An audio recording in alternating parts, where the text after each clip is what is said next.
이 사이트에서 제공하고 있는 에어밴드 실제 신호는 노컬, 노던 캘리포니아, 샌프란시스코 북쪽에서 사용되는 에어 트래픽 컨트롤 신호입니다. 주파수는 135.65MHz입니다. 어프로치 사우스이고 모드는 진폭 변조 AM입니다.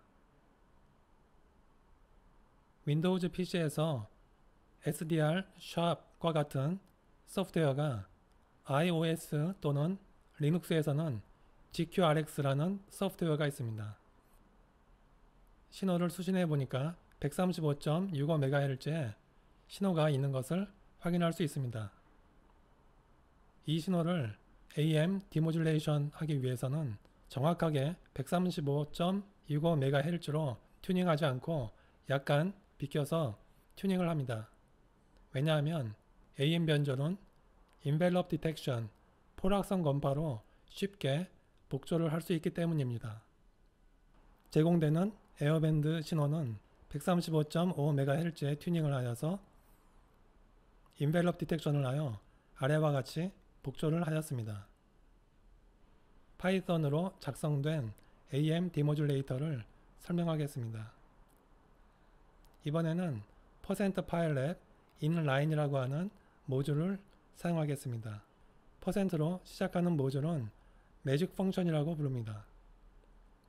%pylab은 numpy 모듈과 matplotlib 모듈을 합쳐서 만든 모듈이 되겠습니다.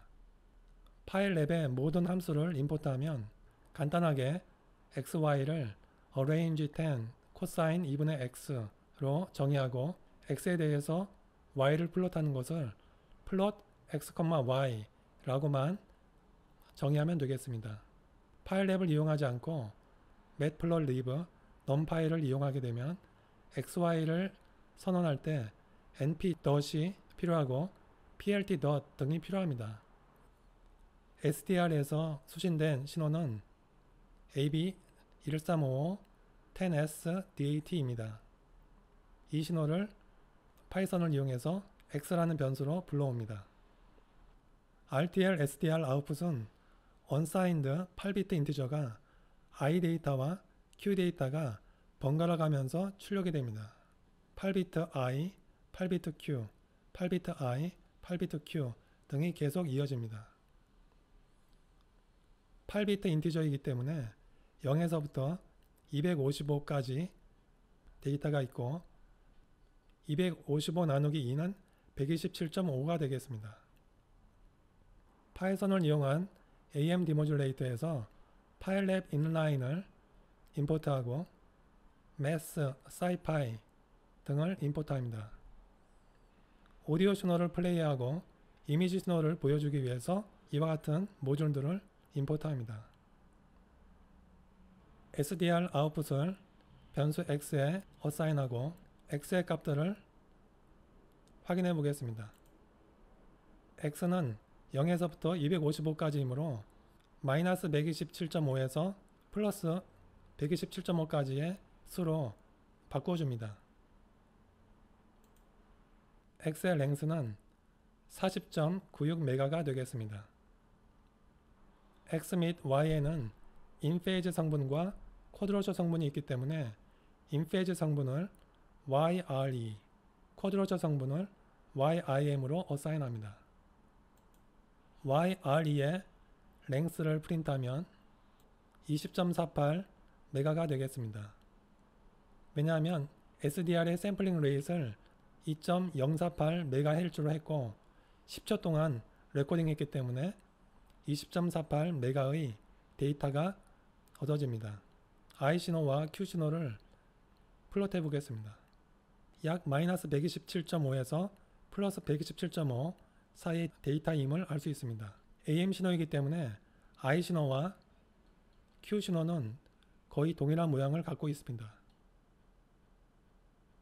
I 신호와 Q 신호를 복소수로 YY라고 하는 변수에 저장하겠습니다. YY의 쉐입을 보면 20.48메가의 1차원 어레이입니다. 1차원 어레이를 256과 8만 개의 2차원 어레이로 바꿔주겠습니다.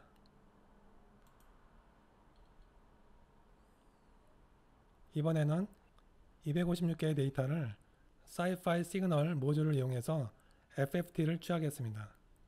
FFT 취한 것은 ZF라는 변수에 저장하고 ZF의 값을 Absolute 취한 것은 ZA라고 하는 변수에 저장하겠습니다.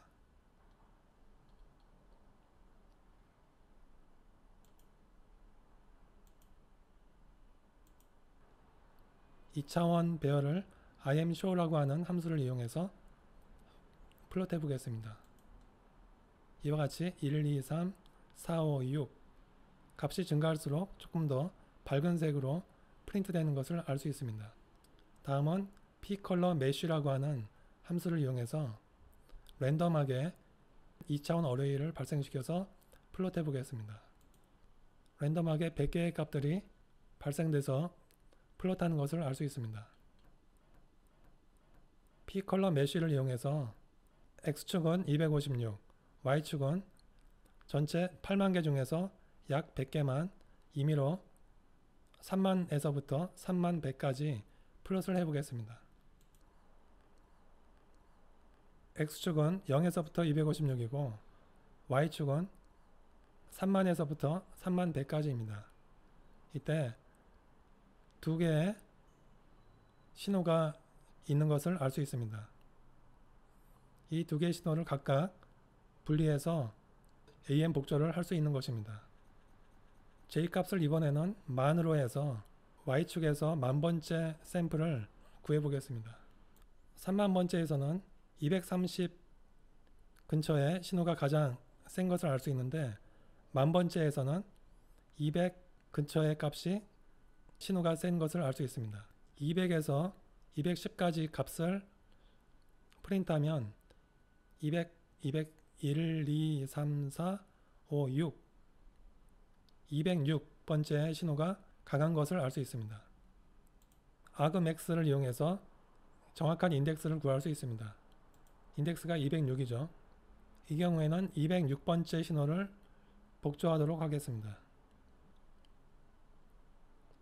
envelope detection이기 때문에 206번째 FFT 값의 앰플리튜드를 그대로 플롯해 주면 됩니다.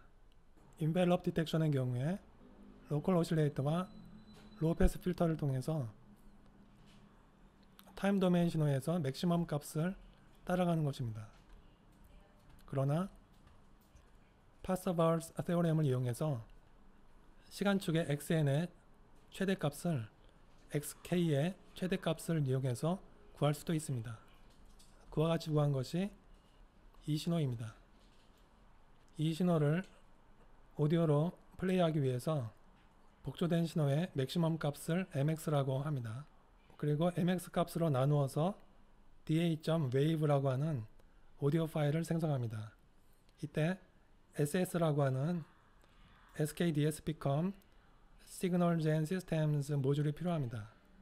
이 모듈을 설치하지 않으면 에러가 발생합니다.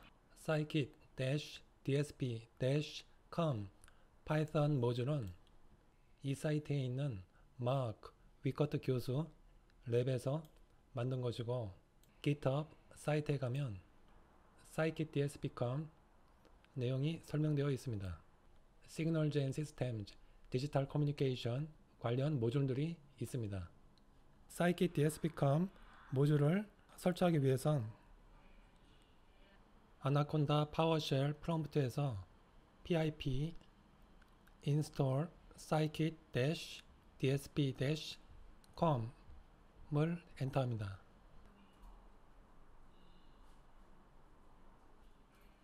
다시 실행을 시키면 이 모듈이 임포트 되는 것을 알 수 있습니다. da.wave로 복조된 신호를 write 합니다.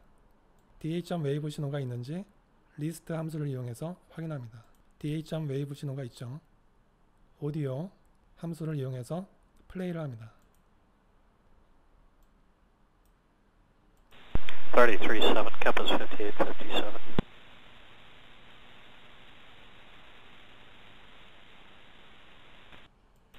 33.7, Kepler's 5857.